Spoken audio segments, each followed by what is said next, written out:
오늘은 예수의 탄생은 정말 예언되었을까? 이런 제목으로 말씀을 드리고자 합니다.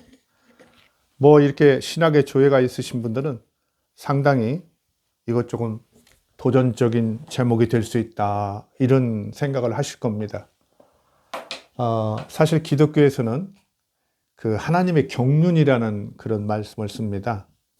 하나님의 큰 계획이라는 그런 말씀이죠. 그래서 일찍 이제 하나님께서 예수 그리스도를 이 땅에 보내셔서, 그렇죠? 탄생케 하고 복음을 전파하고 또 이렇게 십자가에 희생제물로 죽게 하시고, 그 다음에는 부활케 하셔서 또 승천케 하신다. 그럼으로써 모든 그 인간을 구원하신다. 그런 어떤 대계획이죠. 그걸 우리가 이제 경륜이라고 하는데,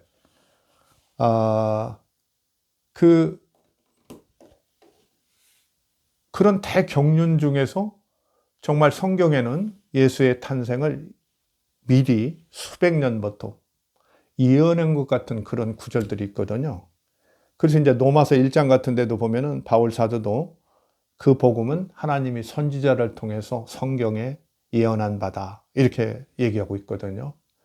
그만큼 이제 그 중요한 이야기인데, 사실 어떻게 보면 많이 궁금한 이야기이기도 하죠. 궁금한 이야기도 합니다. 정말 예언이 됐을까? 예수님의 탄생이. 그렇다고 정확하게 탁 드러나게 예언된 거 아닌데, 물론 우리가 전통적으로 신앙이 좋다는 분들이 보면은 저 정도면 됐지 하고 말씀하실 거예요. 그러나 우리가 역사적 예수가 정말 인간이라고 보는 입장에서 보면은 그런 내용들은 그렇게 큰 설득력은 없다, 이렇게 보입니다. 이미 얘기 드린 바와 같이 정말 역사학자는 또 그것을 밝혀야 할 또 숙명이기도 하니까요. 오늘 이 시간에 그런 문제를 좀 살펴보도록 하겠습니다. 근데 제가 미리 좀 말씀드리고 싶은 것은, 이게 저 같은 사람이 이렇게 역사적 탐구를 하면 굉장히 불쾌하게 생각하시고 그러는 분들이 있어요. 그리고 왜 이렇게 예수 그리스도나 하나님에 대해서 뭐를 밝혀내려고만 하는가, 이렇게 오해하시는 분도 있는데, 저는 역으로 또 그런 생각을 합니다. 왜 이렇게 신학자들이나 그런 사제나 목사님들, 신앙 좋다는 분들은 그렇게 하나님과 예수 그리스도를 변명하는데 그렇게 열중할까?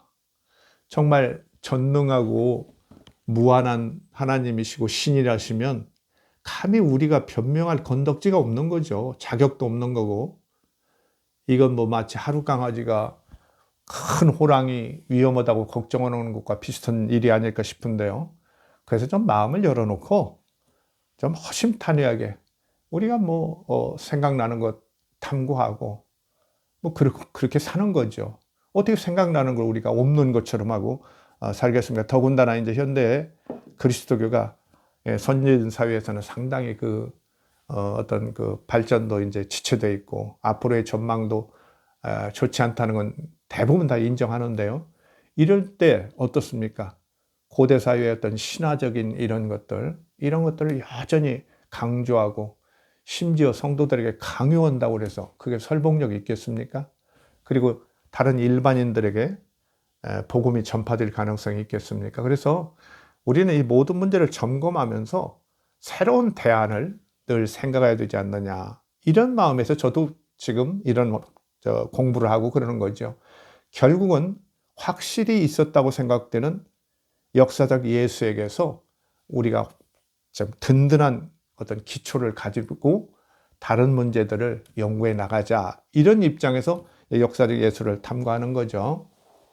자, 이 정도 말씀드리고 성경에, 구약 성경에 예수님의 탄생에 대해서 언급된 사실들, 이걸 구체적으로 한번 점검해 나가보도록 하겠습니다. 자, 여기 사무엘하 7장 12절입니다. 제일 위에. 저건 이제 다윗이 자기가 예루살렘 성전을 아직 짓지 못해가지고 염려하고 그러니까 나단이라는 선지자가 하나님께서 이렇게 예언의 말씀을 주셨죠. 그래서 이제 하신 말씀입니다. 내 수완이 차서, 다윗이죠. 너의 나이가 차서 내 조상들과 함께 할 때에 내 자식을 내 뒤에 세워 그 나라를 견고케 하리라. 야, 다윗 걱정하지 마. 네 아들 후손들 내가 왕위를 그리고 그 나라를 견고케 할 거야. 이런 얘기죠. 저는 내 이름을 위하여 전을 건축할 것이요. 성전을 건축할 것이요. 나는 그 나라 위를 영원히 견고케 하리라. 그 왕위를 견고케 하리라. 영원히. 나는 그 아비가 되고 그는 아들이 되리니 만약 말을 듣지 않으면 막대기로 때리겠다. 회초리로 때리겠다. 뭐 이런 얘기도 나오죠. 그 여기서 이제 다윗 후손들에 대한 왕위의 절대 보장, 여호와 하나님의 절대 보장이 이제 선포되는 거죠. 앞으로 다윗 자손들은 영원히 그 이스라엘 민족의 나라에서 왕노릇을 할 것이다. 이것이 이제 그 소위 왕권 신학, 왕정 신학이라고도 이렇게 표현하죠. 그래서 하나님이 보장하는 다윗 자손의 왕위. 여기서 이제 다윗 자손이라는 용어가 이렇게 특별한 의미를 가지고 형상화됩니다. 그래서 이제 이스라엘 사람들은 그 뒤에도 다윗 자손은 하나님께서 절대 보장한 왕손이야. 그러니까 저 사람들은 왕위를 계속할 거야. 그래서 뭐 식민지 상태에 빠지거나 아주 어려운 때에도 언젠가 다윗 자손은 다시 나타나서 위대한 나라를 세우고 이렇게 운영할 거야. 이걸 이제 믿었던 거죠. 이제 그것이 이제 역사적 종말론과 더불어 이렇게 발전할 때는 우리가 잘 아는 메시아 사상이라고 이렇게 하는 거 아니겠습니까? 여기 한번 보세요. 이사야 11장 10절입니다. 아직은 뭐 유대 왕 다윗 그 후손들이 유대 왕에 있지만은 뭔가 나라가 위태위태할 때거든요. 이사야 때는 북이스라엘도 위태위태하고 아시리아 침략으로 남쪽도 위협을 크게 받고 있고 그럴 때인데 그때도 이런 예언들이 나오죠. 그날에 이새의 뿌리에서 한 싹이 나서 이새의 뿌리에서 이새는 다윗 왕의 아버지입니다. 그러니까 결국은 이새의 뿌리에서 한 싹이 나면 결국 다윗 왕의 후손이죠. 그러니까 다윗의 후손에서 만인의 기호로 설 것이요. 다윗 그 후손들 중에서 누가 나타나서 만인의 기호로 설 것이요. 대표라고 해요. 만인의 어떤 상징적 대표로 설 것이요. 열방이 그에게 돌아오리니 여러 나라들이 그 위대한 다윗의 후손 왕에게 돌아올 것이라는 거예요.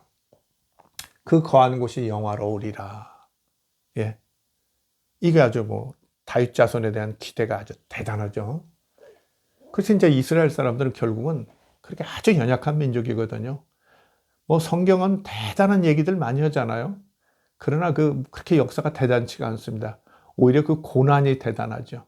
대부분 식민지로 있었고요. 독립은 세월이 바벨론한테 망한 이후에는 별로 없잖아요. 잠깐 있다가 결국은 노마 때 그래 큰 피해를 당하고 전 세계적으로 흩어져서 2000년 이렇게 박해를 당하다가 방랑하다가 지금 다시 좀 국가를 세웠습니다마는 그렇게 약소민족들이 어떤가요? 결국은 이런 다윗의 자손은 하나님께서 영원히 왕노릇하리라 이렇게 한 거야. 이런 사상, 이런 신앙을 굳건히 지켜가지고 결국은 그렇게 고난 속에서도 자기를 또 살려낸 그런 어떻게 보면 참 질기고 의미 있는 그런 민족이죠. 자, 그 다음 구절을 한번 보겠습니다. 이사야 7장 11절에 너는 여호와 하나님께 한 징조를 구하라. 저게 너는 아하스 왕이에요. 아하스 왕은 우리가 잘 아는 너무나 신앙심이 좋았다는 히스기야 왕의 아버지인데요. 이 아하스 왕은 여호와 하나님을 굉장히 불신했어요. 믿지 않았어요. 그러니까 그리스도교 신앙이나 유대인들 신앙에서 봐서는 정말 불순한 자고 죄인이라고 할 수 있겠죠. 그러나 우리가 다른 객관적 입장에서 보면 달리 평가할 수도 있는 사람이에요. 이게 이제 이사야 선지자가 아하스 왕을 찾아와서 이제 달래는 얘기인데요. 그 전에 무슨 일이 있었냐면요. 그때 이제 아시리아가 이렇게 팔레스타인으로 쳐들어오려고 하니까 그 옆에 있던 시리아에 르신이라는 왕이 있었어요. 시리아의 느신 왕과 그 다음에 북이스라엘의 베가라는 왕이 있었는데 그 두 사람이 연맹을 맺고 이제 그 아수르의 침략을 방어하려고 해요. 그러면서 조그마한 나라죠. 남유다의 그 유다의 아하스 왕에게 너도 동맹에 참여해라. 이렇게 요구합니다. 근데 이제 아하스 왕은 잘못 참여했다가는 큰일 날 것 같으니까 워낙 아수르가 큰 나라니까 눈치를 보고 안 들어가요. 그러니까 느신과 베가 두 왕이 쳐들어왔어요. 오히려 유다로. 그래서 네가 이렇게 우리 말을 듣지 않으니까 너를 왕에서 쫓아내고 다른 왕을 세워서 동맹을 맺으리라. 그래서 아수르하고 대항하겠다. 이렇게 나가죠. 그러니까 어떻게 하겠어요? 그동안 하나님께서 왕위를 보장해 준다고 해서 믿고 그냥 시골 저 산골짜기에 있는 조그마한 나라에서 편안히 있다가 갑자기 그냥 그 아수르 군대가 위협하지, 그 다음에 옆에 시리아, 그 다음에 북이스라엘 군대가 위협하는 상황에서 어떻게 했어요? 이 왕위를 또 바꾼다 보니까 이 사람이 깜짝 놀라고, 아니 여호와 하나님이 이렇게 내가 위기에 처했는데 아무 역할을 하지 못하는구나. 그러면서 성경에도 그게 나오죠. 우리가 이제 열왕기나 역대기 보면 나옵니다. 자세하게. 아니 이스라엘의 하나님은 아무것도 안 해주는구나. 나 이 신을 못 섬기겠다. 그래가지고 예루살렘 성전을 문을 봉해버립니다. 아주 문을 닫아버려요. 그러면서 오히려 저 시리아의 신들이 보니까 자기 나라 그를 강력하게 해주는구나. 나도 그 신 믿어야지. 그러면서 시리아 쪽에서 신도 많이 수입하고 여러 나라의 신을 막 수입하고 오히려 이스라엘 여호와 하나님의 성전을 닫아버리는 그런 사람이었어요. 그러니까 이제 이사야가 막 말렸죠. 이사야 선지자가 이제 말리는데 말 안 들어요. 그러면서 이사야가 이제 바로 이 말씀 앞에 보면 북이스라엘을 65년 내에 멸망시키겠다. 뭐 그런 구절도 나와요. 구체적으로 연도를 얘기합니다. 그러면서 틀림없이 이렇게 약속할 테니까 그러지 말고 하나님 잘 섬겨라 이런 얘기죠. 근데 들은 척만 척해요. 그러니까 이사야가 다시 찾아갔어요. 그러면서 하나님께서 너한테 이렇게 말하라겠다면서 당신이 아하스 왕이여 당신이 아무 징조나 하나를 요구하십시오.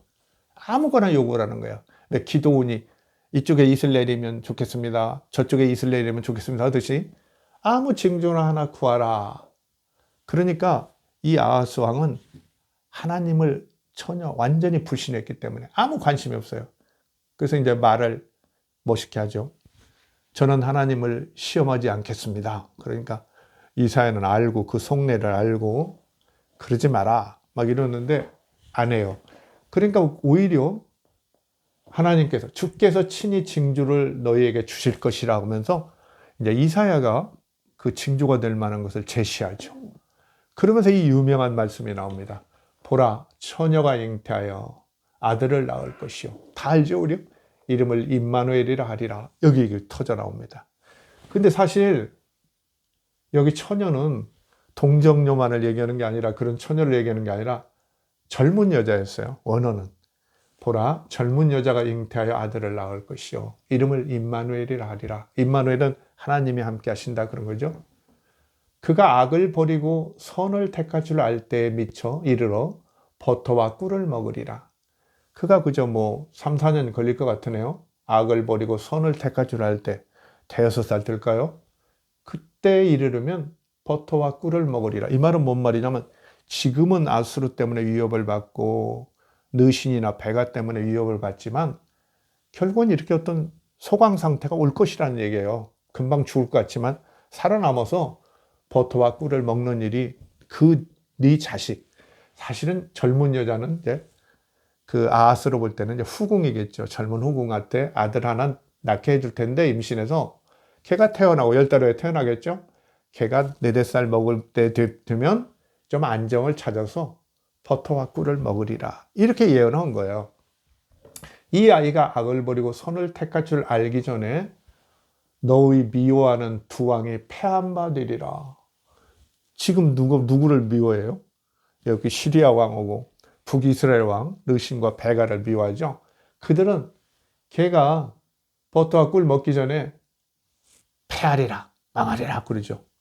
사실은 그 시리아는 그 BC 732년, 이게 이제 아하스가 정식 왕이 된 게 그 기원전 733년이거든요. 그 다음에 망해요.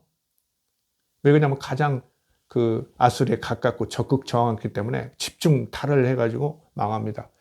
근데 이제 북이스라엘은 막 또 가서 잘못했다고 그러고 이러면서 조금 더 버티죠. 그러다가 결국 10년 후인 BC 722년에 망해요. 그러니까 예언이 좀 성취된 거죠. 사실은 거의. 그렇죠? 거의 맞았죠.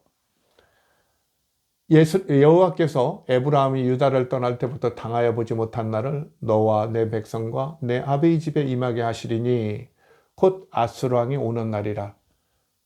그러나 걔들 망했다고 끝나는 게 아니라 남유다에도 그렇다는 거예요. 에브라함이 유다를 에브라임은 북이스라엘의 중심 지파죠. 그러니까 북이스라엘이 그 유다를 떠났을 때 그 솔로몬 왕이 죽은 다음에 그랬죠. 그 뒤로 당해보지 않은 일을 너희 나라가 당하리라. 결국 당해요. 그래서 그 기원전 그 701년인가요? 그때 사네립이라는 그 아수르의 왕이 또 오죠. 또 와요. 어때요? 딱딱 잘 맞죠? 자, 21절에 보면 그날에는 사람이 한 어린 염소와 두 양을 기르리니 그 내는 젖이 많음으로 버터를 먹을 것이라. 그 땅 가운데 남아있는 자는 버터와 꿀을 먹으리라. 또 왜 버터와 꿀이냐? 자, 이렇게 다시 이제 아수르가 쳐들어오면 너무 쑥대밭이 돼가지고 어렵지만 또 살아남을 것이라는 거예요. 유다 왕국은. 그래서 어느 날 그 사람이 한 어린 염소와 두 양을 기르리라. 염소 한 마리와 두 양을 기르면 괜찮은 거죠. 근데 이게 괜찮은 게 아니라 사람들이 그만큼 잡혀가고 죽어서 인구가 줄어서 그런 거예요. 인구가 줄어가지고 그 남은 사람이 얼마 안 되니까 그래가지고 젖도 오히려 남고 그러니까 버터도 만들고 이런다는 얘기예요. 그래서 버터와 들판에서 꿀 같은 거 따서 뭐 부족함이 없이 먹으리라. 생명을 유지하라 그래요. 그래 너희 나라는 그 남은 자들을 통해서 또 나라를 지속시키리라 이런 얘기죠. 근데 여기 보면요. 내용이 사실 실제 역사하고 거의 맞거든요. 바로 앞에서는 65년 내에 멸망시킨다고 하더니 바로 그냥 멸망시키고 말았죠. 이런 것은 사실 성경을 연구하는 역사학자들은 이런 것을 사후 예언이라고 하는데요. 실제 어떤 일이 벌어진 것을 뒤늦게 성경 편찬에 넣었다고 보는 겁니다. 사실 우리가 이사야서지만 이사야가 이사야서를 편찬한 건 아니에요. 이사야 선지자가 말한 것이나 그의 행적에 대한 약간의 자료가 있을 가능성이 있고요. 그 뒤에도 몇 차례 이걸 편찬을 합니다. 그래서 중간중간 자꾸 들어와요. 그러니까 어떤 일이 벌어지면 나중에 그걸 슬쩍 넣습니다. 어떻습니까? 여러분들 일기 쓸 때도 그렇죠? 한 달쯤 미뤘다가 일기 쓰면 어떻게 돼요? 그 뒤에 진행되는 상황을 약간 집어넣을 수밖에 없죠. 자기도 모르게. 그런 일들이 벌어지는 거죠. 그래서 우리가 너무 이렇게 성경에 나오는 예언 말씀이나 이런 것을 지나치게 문자대로 꼭 저렇게 예언됐고 너무 오래된 얘기죠. 정말 우리나라에서는 역사책이라고 할 수 있는 건 있을 수도 없는 시대 얘기예요. 지금 기원전 8세기 얘기입니다. 그러니까 이걸 너무 그렇게 물론 신앙심 때문에 그러는데 실제 역사적으로 봐도 그렇다는 거죠. 그건 되어진 일을 이렇게 몇 번 집어넣은 거다 분명히 알 수 있다는 거예요. 근데 어떻습니까 여러분 여기서 보라 처녀가 중요한 건 이거죠. 보라 처녀가 잉태 아들을 낳을 것이요 이름을 임마누엘 하리라. 이분이 예수님입니까? 지금 당장 하도 아하스가 믿지 않고 뺀질뺀질하니까 이사야가 화가 난 거예요. 그 하나님께서 예언을 명령하신 거죠. 그러면서 아하스 왕이요 아무거나 당신이 지금 확인할 수 있는 징조를 요구해 보시오. 이렇게 한 거예요. 어때요? 700년 후에 예수님 탄생하실 걸 여기서 징조로 얘기하겠어요? 예. 결국은 바로 아하스가 확인할 수 있는 일. 당신이 지금 곧 임신해서 아들 낳아가지고 걔가 대여섯 살 먹기 전에 이런 일들이 벌어질 겁니다. 당신이 확인할 수 있습니다. 확인해 보십시오. 이런 거예요. 그도 아하스는 끝내 믿지 않아요. 그러면서 이방의 신들을 섬기고 그러죠. 이러면서 아하스 왕은 야훼 신앙에서 멀어지고, 그렇게 너무 멀어졌기 때문에 다시 위기를 당한 다윗 그 후손들, 남유다의 왕실은, 그 히스기야 왕은 아무리 해도 누가 도와줄 사람이 있어요? 다시 여호와 신앙으로 가서 뭉치죠. 그러면서 유일신 신앙을 다시 선포하면서 그래도 하나님밖에 없다, 여호와 하나님밖에 없다 그러면서 그 종교적 정체성을 회복하는 운동을 아하스 왕의 아들인 히스기야 왕이 하는 겁니다. 그것 좀 말씀드리고요. 자, 그 다음에 미가서입니다. 미가서 5장 1절. 미가라는 선지자도 이사야 선지자하고 동시대 사람이에요. 근데 이사야는 주로 이제 예루살렘에서 왕실에서 이렇게 좀 귀족이었던 것 같아요. 중앙에서 활동을 하는데 이 사람은 유다의 조금 남쪽 마을에서 활동을 하죠. 미가서, 이 사람은 아주 정의를 주장하죠. 이사야도 물론이고, 그렇죠? 아모스, 미가 이런 사람들이 아주 정의를 많이 주장하죠. 그게 아주 그 불우한 사회, 그냥 돈만 숭배하고 이러는 사회를 다시 깨우치려고 노력했던 그런 선지자 중에 하나죠. 이 미가서 5장 1절에 보면 이런 말씀이 있습니다. 군대여 너는 때를 모을지어다. 딸 군대여 그랬는데, 군대여 너는 때를 모을지어다. 다 모여라 이런 거죠. 야, 싸울 수 있는 사람 다 모여 이런 얘기예요. 그들이 우리를 에워쌌으니, 아수르예요. 그들이 우리를 에워쌌으니 막대기로 이스라엘 재판자의 뺨을 때리니. 이스라엘 재판자가 누구냐면 왕이에요. 왕은 최고의 재판자거든요. 그러니까 아수르가, 아시리아가 지금 이렇게 에워쌌는데 우리가 지면 어떻게 하겠어요? 왕을 막 트디어 팰 수도 있다는 거예요. 노예처럼 삼을 수 있다는 거죠. 7인이. 그러면서 이제 다음 보세요. 베들레헴 에브라다야. 익숙하죠, 여러분? 유다 족속 중에 작을지라도 이스라엘을 다스릴 자가 내게서 나에게로 나올 것이라. 이게 마태복음 2장 6절에 똑같이 있습니다. 여러분 이제 찾아보세요. 예수님 탄생할 때 그 나옵니다. 동방 박사들이 확인하고 그러는 이야기가. 베들레헴 에브라다야. 그 지명 이름이에요. 베들레헴 에브라다야. 유다 족속 중에 작을지라도 이스라엘을 다스릴 자가 내게로 나올 것이라. 그의 근본은 상구의 태초에니라. 상구의 태초에 하나님에게 있다는 거예요. 근데 이 베들레헴 에브라다가 뭐냐, 어디냐면 예루살렘 밑에 있는 좀 아래쪽에 있는 남쪽에 있는 조그마한 마을인데요. 이게 바로 이제 그 다윗 왕의 조상들이 살았던 곳이에요. 다윗 왕도 거기서 양치기 하고 그랬어요. 그러니까 결국은 뭐 말은 멋있는 것 같지만 베들레헴에서 그 다윗에게 약속한 다윗의 후손이 나에게로 나올 것이라. 아주 훌륭한 인물이 또 나올 것이라는 거죠. 그의 근본은 내가 이미 약속했다 이런 거죠. 그러므로 임산한 여인이 해산하기까지 그들을 붙여두시겠고, 아마 그 아들을, 태어날 아들을 얘기하는 거죠. 태어날 때까지 그냥 둘 수밖에 없다는 거예요. 아수르 군대는 그냥 잡아둘 수밖에 없고, 그 후에는 그 형제 남은 자가 이스라엘 자손에게 돌아오리니. 이게 북이스라엘의 722년에 망하거든요. 기원전. 근데 망한 다음에 많은 사람들이 히스기야 왕이 다스리는 남쪽 유다로 내려왔어요. 그래서 유다 나라가 굉장히 커져요. 사실 굉장히 커집니다. 그 사실이 조금 반영되었을 수도 있고요. 그냥 예언이라고 해도 좋아요. 그렇게 남은 자들이 돌아오리라. 이스라엘하고 유다는 자꾸 이렇게 혼동해서 쓰고도 하니까 우리가 좀 착각 없으시기 바라고요. 그가 여호와의 능력과 하나님 여호와의 이름의 위엄을 의지하고 서서 그때 무리에게 먹여서 그들을 안연히 거하게 할 것이다. 평안히. 이 왕은 아주 하나님께서 특별히 이렇게 탄생하게 했기 때문에 임마누엘 한 거죠. 그런 자이기 때문에 문제없다. 이게 먹여 살리고 이러는 거. 이제 그가 창대하여 땅끝까지 미치리라. 어때요? 위대한 제국을 세우리라 이런 거죠. 이 사람은 우리의 평강이 될 것이라, 평화가 될 것이라. 아수르 사람이 우리 땅에 들어와서 우리 궁들을 밟을 때는, 궁전들을 막 밟을 때는 우리가 7목자와 8군왕을 일으켜서 그를 치리니. 그러니까 제국이 돼 있으니까 아수르가 쳐들어와도 많은 그런 왕들, 제후들, 이런 사람들을 일으켜가지고 그를 치겠다는 거예요. 아수르를 오히려. 그들이 칼로 아수르 땅을 황무케 하며 니무롯 땅에 오기를 황무케 하리라. 아수르 사람이 우리 지경을 밟을 때는 그가 우리를 그들에게서 건져내리라. 염려할 거 없다는 거야. 아수르가 침략해도 이 하나님께서 이렇게 지금 다스릴 자를 주신다고 그랬죠.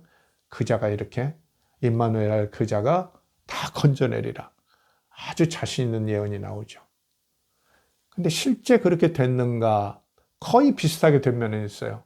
그것도 약간 사후 예언적인 면이 있는데 히스기야 왕이 잠깐 왕위가 됐는데 그때 아수르가 상당히 내분을 일으켰어요. 왕권 같은 걸 두고 내분을 일으키니까 잠시 한 10여 년간 이렇게 팔레스타인에게 그 지방에 관심을 못 둬요.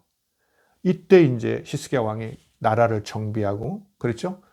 유일신 신앙을 강화하고 그래서 일체화되면서 주변 상당한 도시들도 점령도 하고요. 때로는 이제 연맹을 맺어가지고 위성국가처럼 이렇게 컨트롤도 하고 아주 좀 제법 강력해졌어요. 그러다가 이제 너무 버티다가 아수르가 다시 재정비하고 사네립 왕이 쳐들어오니까 아주 또 그 예루살렘에 갇혀가지고 고생하고 결국은 항복했죠. 그러면서 유일신 신앙운동은 거기서 일단 또 멈추고, 예? 일단 죽어버리죠. 나중에 이제 또 상당 세월이 지나서 다시 일어나는 거 아닙니까? 여기까지 우리가 좀 아시고요. 그래서 여기서 어떻습니까? 여기서도. 이게 뭐 700년 후에 예수님 탄생을 예언한 건 아니죠. 근데 여기서 우리가 조금 다른 면을 주목할 필요가 있어요. 지금 아까도 로마서 1장에 분명히 그랬죠. 아까 말씀드렸죠. 하나님께서 선지자를 통해서 예수 그리스도의 어떤 복음에 대해서 성경에 이미 예언했다 그러잖아요. 근데 이런 걸 보고 이제 예언했다고 사실 보는 거예요. 뭐 다른 관계 구절도 또 있어요. 이사야서 이런데. 근데 왜 이렇게 사람들은 이렇게 생각할까? 우리가 이제 오해할 수도 있는데 그건 이스라엘 사람들은 유대인들은 아주 이렇게 그 성경에 나오는 말씀 하나하나에 뭐라고 할까요? 진실성, 진리됨을 철저하게 믿어요. 그러니까 아주 부분적인 사실도 굉장히 믿습니다. 우리처럼 그렇게 적당히 저 역사학자처럼 상황을 판단해서 이렇게 이해하지 않아요. 보라 처녀가 잉태의 아들을 낳을 것이 이름을 임마누엘 하리라.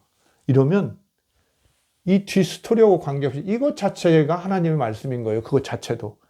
그러니까 그런 상황이 뒤에 발생하면 봐라 그가 임마누엘이다 이렇게 되는 거죠. 그러니까 예수에 대한 탄생이 처음에는 그렇게까지는 얘기 안 됐죠. 아까 말씀드렸죠. 바울 서신이나 제일 바울 서신이 더 먼저 나오니까요. 마가복음에도 그 탄생 설화가 아직 형성이 안 됐다고 그랬죠. 근데 이제 자꾸 형성이 되는 거예요. 그러면서 예수님이 사실은 그 마리아가 정혼은 했지만 동정녀의 때 천사장이 와가지고 네가 성령에 의해서 그 임마누엘한 예수 그리스도를 낳을 것이다 이렇게 고지받았대 막 이런 얘기가 생긴 거죠. 그래서 이렇게 태어났대. 이게 이렇게 이런 그 어떤 설화적 상황을 이 사람들이 믿게 됨으로써 바로 이런 말씀에 그게 있다고 생각한 거죠. 분명하게 있다고 확실하게 생각한 거죠. 믿었던 거예요. 그러니까 700년 후에 뭐 일어날 상황을 얘기했겠느냐 이건 우리의 관찰이고 검토고요. 당시의 초기 그리스도인들의 대다수는 특히 유대인들은 이걸 믿었던 거죠. 제자들이나 이런 사람들은. 예언된 거야. 바로 그 구절이야. 막 이렇게 가는 거죠. 지금으로 보면 아주 경강부위가 보통 심한 게 아니다. 이렇게 얘기할 수 있죠. 이걸 우리가 이제는 받아들일 때가 됐다는 거 보는 것이 제 생각인 겁니다. 이제 좀 구분해야 한다. 왜?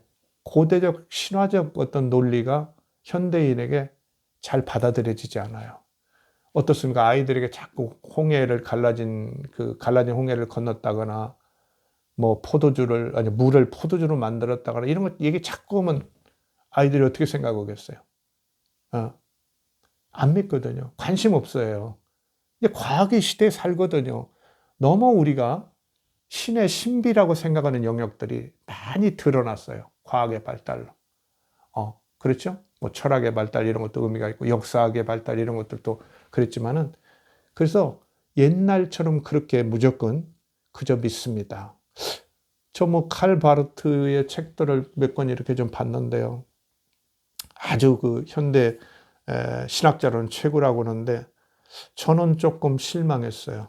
물론 그 시기가 지금보다 뭐 거의 8, 90년 앞이 나온 책들이니까 그렇긴 하겠지만 그렇게 위대하다는 그 신학자의 글이 오늘날 다시 이렇게 많은 분들이 옹호하고 그러던데요. 그걸로 설득이 되겠습니까? 예. 하나님에 대해서, 신에 대해서는 일체 얘기도 하지 마라. 뭐 이런 거 아니에요? 바르트의 신학이라는 게. 그거 안 된다는 거죠. 예. 우리가 이제 심리학도 발달하고 생물학도 발달하고 우주과학이 이렇게 발달하고 그래가지고 정말 전에 생각하지 못한 별의별 것을 다 생각하는데 그게 2000년 이전에 나온 그런 성경에 나온 어떤 내용들을 무조건 믿어라. 이건 설득력이 없는 거죠. 어떻습니까? 초등학교 학생한테 설득력이 없는 신학이 어떨까요? 앞으로 희망이 있을까요? 저는 희망이 없다고 봐요. 그건. 시간이 갈수록. 자, 다시 들어갑니다. 그러면 이렇게 이제 정말 당시의 사실로 봐서는 예수의 탄생을 예언했다고 도저히 볼 수는 없다. 그러나 유대인들, 특히 초기 그리스도인들은 이 부분도 하나님의 말씀이라고 여겼기 때문에 이게 예수님의 탄생을 예언했다고 봤다. 그리고 그것과 어울려서 예수 탄생서라도 같이 이제 서로 주고받고 하면서 형성돼 갔던 거죠. 앞에서 얘기했지만 바울은 그거 몰랐고요. 마가복음에도 기록하지 않았어요. 그러다가 이제 마태하고 누가복음에 드디어 나옵니다. 근데 여러분도 보면 아시겠지만 성경이 1.16다 아무 뭐 오류가 없다고 하지만은 마태복음하고 누가복음 앞에 제일 1, 2장 이런 데 보십시오. 족보도 서로 다르고요. 예수 탄생사도 완전히 달라요. 그렇죠? 마태복음은 예수님 탄생할 때 동방박사가 제일 먼저 와요. 그렇죠? 그리고 이제 그것을 헤롯 왕이 듣고 새로운 왕이 태어난 줄 알고 2살 이하 다 죽였다고 그러죠. 그래서 이제 또 예수님 집은 이집트로 피난을 갔다. 그래서 거기 상당히 오래 있다가 돌아왔다 그러죠. 누가복음은 그런 얘기 없어요. 누가복음은 사실은 세례 요한의 어떤 임신, 출생사 먼저 시작해요. 1장에 길게 나와요. 그렇죠? 그래서 심지어 그 태중에 있었던 세례 요한이 이제 마리아가 임신해서 가니까 막 좋아서 태동을 했다. 막 이런 구절도 있고 그러죠. 근데 어때요? 예수님도 탄생을 하는데 그때 탄생할 때 가장 먼저 나온 것은 목자들이죠. 천사들의 그 찬양과 고지를 들은 목자들이 그 예수님을 제일 먼저 와서 인사드리고 그러죠. 그러니까 마태복음하고 전혀 다르단 말이죠. 그리고 더 중요한 건 이집트 갔다 그런 얘기 없어요. 누가복음에는 바로 그냥 나사렛으로 돌아가서 잘 자랐다. 뭐 이렇게 나오는 거 아닙니까? 그래서 우리가 뭐 그거 두려워할 거 없습니다. 당시에 그 각 지역 멀리 떨어져 있고 네트워크도 없는 무슨 뭐 전화가 있습니까? 뭐가 있습니까? 그냥 모르는 곳에서 이렇게 자라던 사람들이 각자 자기 마음에서 예수 그리스도의 탄생에 대해서 이렇게 절실하게 생각하고 이러면서 여건은 설한 거죠. 그게 똑같으면 오히려 이상한 거죠. 다른 겁니다. 자연스러운 거예요. 저희들한테는 충격이 아니에요. 오히려 사실은 학자들한테는. 자, 그런데 우리가 구체적으로 이제 누가복음을 한번 더 보겠습니다. 제가 이렇게 말로만 할 게 아니라 누가복음 2장 1절인데요. 이때 가이사 아우구스투스가 영을 내려 천하로 다 호적하라 하였으니 로마의 초대 황제죠. 이 사람이 기원 전후에 이렇게 살았으니까 아주 위대한 황제죠. 이 호적은 퀴리니우스가 수리아 총독되었을 때에 첩번한 것이라. 그런데 퀴리니우스, 이 사람이 시리아 총독되었을 때가 AD 6년이에요. 예수님은 BC 한 4년경에 탄생하셨다고 학자들이 거의 보거든요. 조금 몇 년 왔다 갔다 할 것이다 그러는 거예요. BC 4년이다 이렇게는 안 씁니다. BC 4년을 전후해서 몇 년 사이. 근데 퀴리니우스가 수리아 총독 될 때가 주후 기원 후 6년이에요. 이때 사실 그 앞에 그 헤롯 왕의 아들 아켈라오라는 사람이 있는데 그 사람이 이제 유다의 그런 그 가장 중심 부분을 받았는데 유다 사람들이 싫어해요. 그래서 막 로마에 이렇게 탄원을 하고 그래가지고 AD 6년에 이 사람이 잘렸어요. 쫓겨났어요. 그 로마가 그걸 다시 뭐 헤롯 왕이나 유대인들에게 그 왕위를 돌려준 게 아니고 총독이 수리아 총독이 그때 그 지역을 다스렸는데 수리아 총독 관할에 넣어요. 그러면서 그 유대 행정관, 우리가 흔히 총독이라고 하죠. 총독을 파견해요. 로마 총독을. 이제 그런 사람 중에 하나가 이제 나중에는 빌라도죠. 나중에. 자, 그래서 이때 얘기해요. 그러니까 아켈라오가 왕을 하다가 쫓겨나고 이제 그 로마 총독 체제로 들어간 AD 6년에 그 세금 같은 걸 매기려고 호구 주사를 해요. 근데 이때 이제 그 갈릴리의 그 유다라는 사람이 있는데요. 갈릴리의 유다라는 어떤 아주 민족주의자가 강력하게 이제 저항을 하면서 우리는 하나님만을 섬겨야 한다. 우리는 하나님께만 세금을 낼 수 있다. 신정주의죠. 신정주의. 전통적인 이스라엘 민족은 하나님이 다스리신다. 그런 개념이 있잖아요.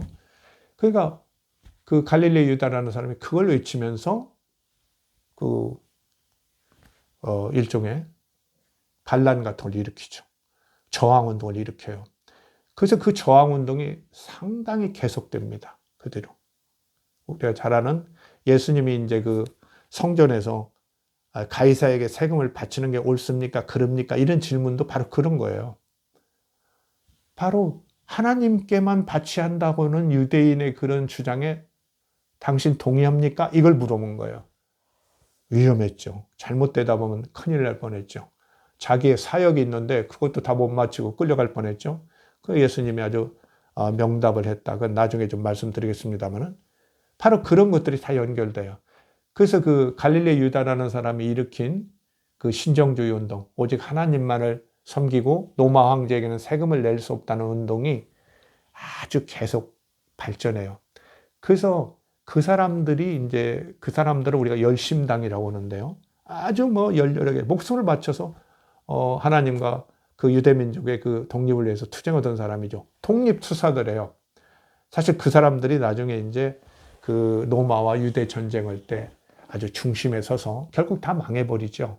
바로 이제 그것이 시작되는 그 사건이에요. 이 호적은 퀴리니우스가 수리아 총독되었을 때에 첩번한 것이라. 호구 주사를 했어요. 그런데 이 앞에는 이게 사실이 아니에요. 이때가 가이사 아우구스투스 때인데 누가복음을 지은 누가라는 사람이 아마 이때 가이사 아우구스투스가 영을 내려 천하로 다 호적하라 하였으니 건너짚은 거예요. 역사학자들이 연구해도 이런 사실은 없어요. 없었던 일을 얘기했어요. 근데 퀴리니우스가 수리아 총독되었을 때 가이사 아우구스투스가 황제였던 건 맞아요. 알겠죠? 예, 건너짚었다. 알겠죠? 그래서 이렇게 성경에는 분명한 역사적 사실로는 오류가 있는 것 많이 있다. 우리가 알고요. 왜 그러냐면 이거 성경책은 역사서가 아닙니다. 그렇죠? 일기장도 아니고 신앙의 서적이에요. 그렇기 때문에 그런 거 좀 틀릴 수 있어요. 어떻게 목사님들 설교하다 보면 역사 얘기 많이 하는데 틀리는 거 되게 많아요. 어떤 때는 좀 민망할 정도로. 그것도 어떻습니까? 그분이 역사학자 아닌데 조금 연도 같은 거 틀릴 수도 있고 그렇죠. 그렇게 마음 먹으면 저는 이게 간단해요. 이거 보면서 뭐 신앙이 상하고 그런 거 없습니다. 저는 모든 사람이 호적하러 각각 고향으로 돌아가며 모든 사람이 호적하러 고향으로 돌아가는 사실도 없습니다. 그렇게 안 했어요.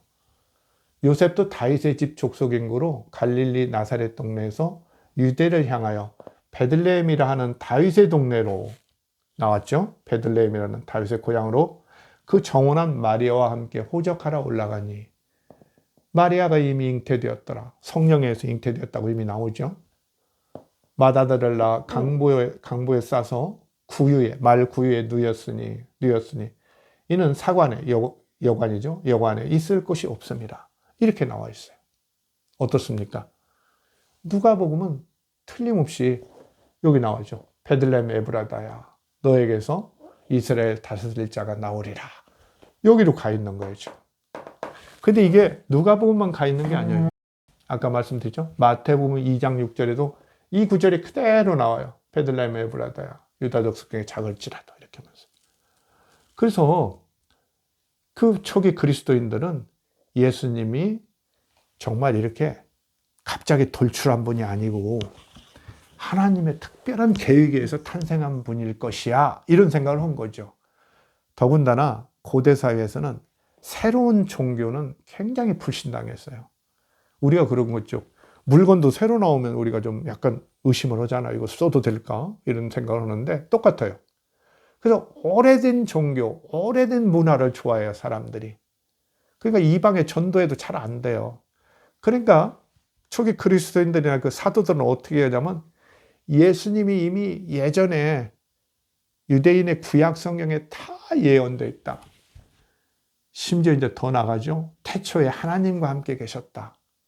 요한복음에 가면 어떻게 돼요? 그분은 하나님이에요. 알겠죠? 이렇게 발전하는 거예요. 하나님의 노고스로 내려오셔. 말씀으로 내려오셔.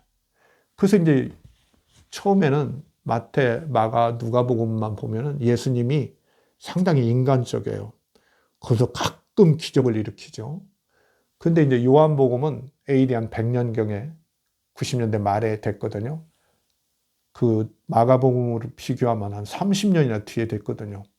요한복음이 하면 완전히 신이 됐어요. 그냥 물도 포도주 만들고요. 그죠? 그냥 뭐 기적이 그냥 죽었던 사람도 뭐 살리잖아요. 요한복음에만 있어요. 그런 기사는. 앞에 없던 얘기예요. 그러니까 이미 하나님으로 생각하고 있기 때문에 이 사람들이 그런 성경 쓰는 거 별로 부담을 안 느꼈던 거예요. 뭐 거짓말을 썼다 이런 차원으로 보면 안 된다는 거죠. 종교적인 이런 것이기 때문에 자기들의 어떤 그 종교적 사회 속에서 예수의 그 스케치를 한 거죠. 우리가 이제 사진은 뭐 똑같지만 어때요? 우리가 그리는 거, 글이랄지 인간의 어떤 사유작용, 뭐 소설 써도 그렇죠. 어떻게 그대로 할 수는 없죠. 그려낸 거예요. 예수님 모습을. 자꾸 이제 신으로 가까이 가는 거죠. 갈수록. 우리가 이 정도 좀 이해했으면 좋겠고요. 이래서 우리가 결론적으로 어떻습니까? 예수의 탄생은 진짜 역사학자로서는 그 탄생이 구체적으로 예언됐다고 할 수는 없다. 신앙적으로는 그렇게 믿는 분들을 제가 뭐 탓할 수는 없지만은 역사학자로서는 보신 바와 같이 인정할 수 없다. 이런 겁니다. 그러면 어떨까? 예수님은 성경에, 구약 성경에 예언도 안 되고 탄생하셨네. 참 그런가? 기분 나쁘신 분 많을 거예요. 그래서 저는 거꾸로 이런 생각을 해요. 성경에 탄생이 예언 안 된 분은 어떻게 훌륭하게 살면 안 됩니까? 어때요? 성경에 예언 안 된, 탄생에 예언 안 된 사람들도 이 지구상에 훌륭한 사람 너무 많아요. 그죠? 아주 훌륭한 우리 크리스찬 선배들, 뭐 교부랄지 사도들, 제자들, 뭐 예언자들 많이 있잖아요. 그렇게 생각해 볼 수 있는 거예요. 자, 성경에 진짜 예언이 안 됐더라도 나사렛의 한 청년, 예수라는 청년이 정말 인생이 왜 사는지, 우리가 이웃과 더불어 어떻게 살아야 할 건지, 이렇게 로마와 헤로드 왕조의 지배 속에, 그 다음에 그 예루살렘 성전에 부패한 그런 종교 지도자들의 어떤 지배 속에 이렇게 어렵게 사는 민중들과 더불어 어떻게 살 것인가를 그렇게 고민하고, 그래서 수년간의 고민 끝에 마침내 나름의 답을 얻어서 하나님의 아들로 확신하고 자기 인생을 모든 그 이웃들을 위해서 헌신적으로 생활하다가 자기의 그 확신을 지키려다가 마침내 십자가에 돌아갔다. 어떻습니까? 그거 멋있지 않습니까? 그런 것을 우리가 거룩하다고 하고, 그렇죠? 고귀하다고 하고, 성스럽다고 하고, 그런 거 아닐까요? 바로 저는 그래서 그 문제에 정말 구약 성경에 예언 안 됐다고 그래서 너무 우리가 뭐 주눅들 일도 아니고 불편할 일도 아니다. 정말 예수는 어떤 의미로는 정말 인간으로서 너무 훌륭한 길을 우리에게 보여준 정말 위대한 스승이다. 이렇게 보야 한다는 거죠. 이번 시간에는 여기까지 말씀드리겠습니다. 감사합니다.